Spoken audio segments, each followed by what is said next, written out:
Halo semuanya, pertama-tama perkenalkan dulu, nama saya Dionysius Emmanuel. Saya adalah mahasiswa kedokteran hewan Universitas Udayana. Nah, kali ini saya akan menjelaskan tentang manajemen kelahiran anak babi. Jadi, babi itu jika secara normal itu dalam proses kelahirannya dia memiliki 3 stadium. Baik, yang pertama adalah fase persiapan. Nah, pada fase ini kita bisa melihat beberapa ciri-ciri pada babi tersebut. Nah, kita bisa lihat dari ciri fisiknya sendiri, di bagian perutnya bisa kita lihat bahwa perutnya itu turun ke bawah. Selanjutnya, kita juga bisa melihat di daerah sekitar vulvanya. Urat daging di sekitar vulvanya itu terlihat mengendor, lalu vulvanya sendiri membengkak dan berwarna merah serta keluar lendir. Lalu kita juga bisa melihat di daerah susunya ya, atau di area puting susunya terlihat bahwa ambingnya mengeras. Lalu putingnya juga berwarna kebiruan serta jika kita tekan puting susunya, babi tersebut bisa mengeluarkan air susu. Selanjutnya kita juga bisa melihat dari tingkah laku babi sendiri, yaitu terlihat bahwa babi nafsu makannya menurun, lalu induk pun terlihat mulai mengumpulkan sarang. Selanjutnya adalah stadium pembukaan. Nah, pada stadium ini rahim babi itu mulai berkontraksi. Kita dapat melihat ciri-ciri yang dialami oleh babi, yaitu bisa dilihat dari perubahan tingkah lakunya, yaitu babi tampak gelisah, lalu tidur berdiri dan memukul-mukulkan ekor serta mengentak-ngentakkan kaki. Nah, tidur berdiri jadi babinya itu bangun tidur gitu. Nah, lalu 6 jam sebelum melahirkan, induk juga sering berbaring dan tidak mau makan. Selain itu, babi juga sering kencing. Nah, pada fase ini karena terjadi kontraksi rahim. Nah, selanjutnya juga terlihat posisi janin. Jadi karena kontraksi rahim tersebut, jadi janinnya itu udah mulai ke belakang. Nah, karena janinnya ke belakang juga terlihat bahwa perut babi itu mulai turun dan tubuhnya memanjang. Nah, selanjutnya serviks babi juga terbuka pada fase ini. Nah, serviks tersebut penting untuk terbuka agar memudahkan proses kelahiran. Selanjutnya adalah stadium pelepasan. Nah, pada stadium ini babi mulai melahirkan. Babi tersebut dapat melahirkan dengan waktu 1 sampai 12 jam. Kenapa lama? Karena babi itu adalah hewan yang sekali melahirkan itu banyak. Jadi bisa sampai 12 jam. Nah, jika lebih dari 12 jam maka mungkin terjadi kelainan. Disitulah butuh penanganan dokter hewan. Selain itu, pada stadium ini juga harus diciptakan suasana yang tenang untuk babi agar dapat melahirkan dengan baik. Kita jangan mendekati babi tersebut karena babi itu harus melahirkan dalam posisi berbaring. Jika kita mendekatinya, ada kemungkinan babi tersebut berdiri sehingga proses kelahiran tidak berjalan dengan lancar. Sekalipun jika diperlukan bantuan untuk melahirkan, maka sebaiknya dilakukan oleh peternak itu sendiri karena peternak itu lebih dekat dengan hewan ternaknya. Selanjutnya, setelah babi sudah dilahirkan semua, maka ada juga tata laksana anak babi yang baru lahir. Jadi, setelah anak babi tersebut lahir, kita harus segera lepaskan lapisan tipis yang membungkus tubuhnya dengan sehelai kain kering. Nah, dengan demikian anak babi menjadi kering dan mencegahnya dari kedinginan. Selanjutnya, lepaskan juga segera setiap cairan yang menutupi lubang hidung dan mulut anak babi tersebut. Apabila anak babi itu masih tertutup cairan tersebut, maka anak babi tersebut menjadi tidak dapat bernafas. Nah, jika terjadi hal demikian, kita dapat melakukannya dengan memegang kedua kaki belakang dengan kepala ke bawah dan ayunkan perlahan untuk mempercepat pelepasan cairan dari lubang hidung. Selain itu, kita juga dapat mengurut di bagian dada anak babi tersebut. Lalu bisa juga dengan menghirup cairan dari hidung anak babi tersebut agar memudahkannya bernapas. Selanjutnya kita juga harus memotong tali pusar anak babi tersebut. Nah, jadi tali pusar itu adalah organ yang sangat penting sebenarnya untuk pertumbuhan dan perkembangan fetus selama kebuntingan, tetapi menjadi suatu bagian yang tidak diperlukan dan merupakan daerah yang berbahaya untuk masuknya infeksi setelah anak babi lahir. Dengan demikian, tali pusar harus dipotong dengan cara sederhana seperti berikut. Saya akan menjelaskannya. Jadi yang pertama, ikat tali pusar kira-kira 2 cm dari pangkal dengan seutas benang steril untuk meyakinkan tidak ada bahaya karena pendarahan melalui arteri tali pusar. Kedua, potong tali pusar dengan gunting atau pisau di bawah ikatan. Selanjutnya, oleskan di tempat pemotongan tali pusar dengan yodium tinctur keras untuk mencegah infeksi atau sakit pada tali pusar. Selanjutnya adalah memotong gigi. Jadi, anak babi lahir dengan 4 pasang gigi atau 8 gigi tajam. 2 pasang tiap rahang disebut gigi hitam, gigi jarum, atau gigi serigala. Jadi, walaupun gigi tersebut penting untuk anak babi, tapi lebih banyak kerugian yang didapat daripada kepentingannya. Berikut adalah alasan mengapa penting untuk memotong gigi babi bagi peternak. Yang pertama adalah gigi sangat efektif menyebabkan luka pada ambing induk dan mengakibatkan induk menolak untuk menyusui anak-anaknya.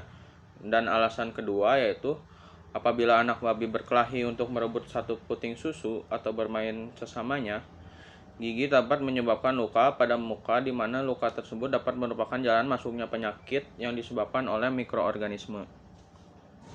Nah, selain itu, karena peternakan babi itu harus menciptakan babi-babi yang sehat dan baik, maka pemotongan gigi tersebut harus hati-hati, jangan sampai ada gigi yang retak atau gigi yang terpotong sampai ke dalam gusi. Nah, jadi langkah-langkah memotong gigi itu adalah sebagai berikut. Yang pertama, pegang kuat anak babi dengan satu tangan di mana 3 jari menahan rahang dan ibu jari menekan dari belakang leher dengan arah berlawanan. Dan selanjutnya, masukkan jari telunjuk pada satu sisi dari mulut persis di belakang gigi jarum mendekati ujung lidah. Nah, selanjutnya dengan alat pemotong gigi atau alat pemotong kuku biasa, potong gigi di atas gusi. Penting untuk menghindari pemotongan gigi sampai ke dasarnya. Jangan membuat sudut yang tajam atau bergerigi yang dapat menyebabkan luka pada gusi dan lidah. Selanjutnya adalah pemotongan ekor. Nah, saat ini di peternakan babi seringkali terjadi masalah, yaitu anak babi sering menggigiti ekornya sendiri atau mungkin ekornya babi yang lain. Oleh karena itu, di setiap peternakan babi saat ini sering dilakukan pemotongan ekor untuk babi yang baru lahir. Nah, pemotongan tersebut dapat dilakukan dengan alat-alat yang higienis. Lalu ekor yang dipotong juga bisa dipotong dari ujung hingga pangkalnya atau disisakan 1/4-nya atau 1/3-nya. Selanjutnya adalah pemberian kolostrum. Nah, seperti yang kita ketahui, kolostrum ini sangat penting untuk kekebalan anak babi. Nah, jika babi tersebut ada yang lemas sehingga tidak bisa minum langsung kolostrumnya, maka kita bisa mengarahkan babi tersebut langsung ke puting susu ibu induknya sehingga dapat menerima kolostrum.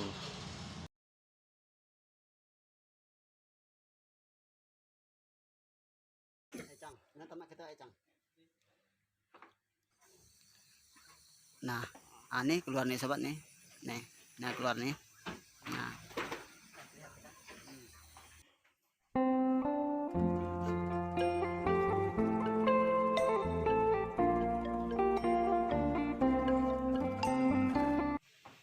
Ini babi yang sudah keluar. Kita bersihkan pakai handuk nih sobat sampai kering. Jadi semuanya harus kita bersihkan satu persatu.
lagi kayaknya.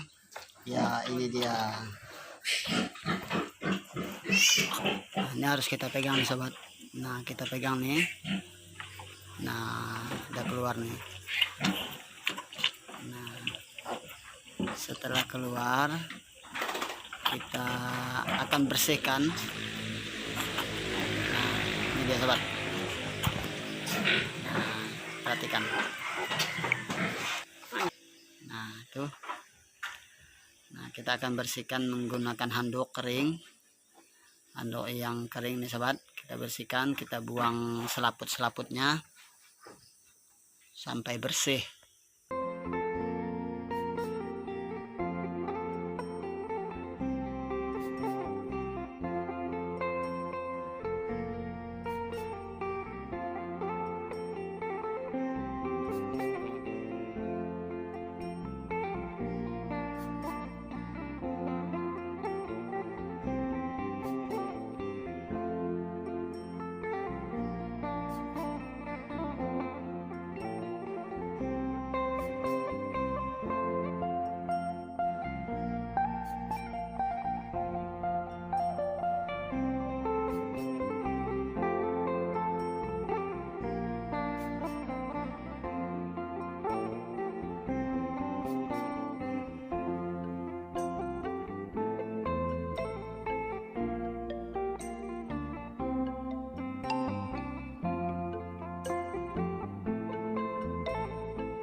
Ini finish sampai 12 ekor sobat. Di dalamnya nih dan tidak ada terasa yang keras-keras lagi. Berarti ini udah keluar semua nih sobat.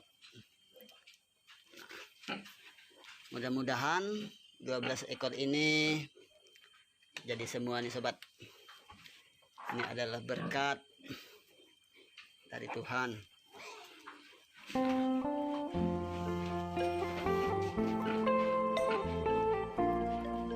Oke sobat, jangan lupa dukung terus video saya dengan cara like, komen, subscribe, nyalakan lonceng. Nah, ini yang tadi malam nih orang lain sobat. Ini yang tadi malam nih. Ini yang siang.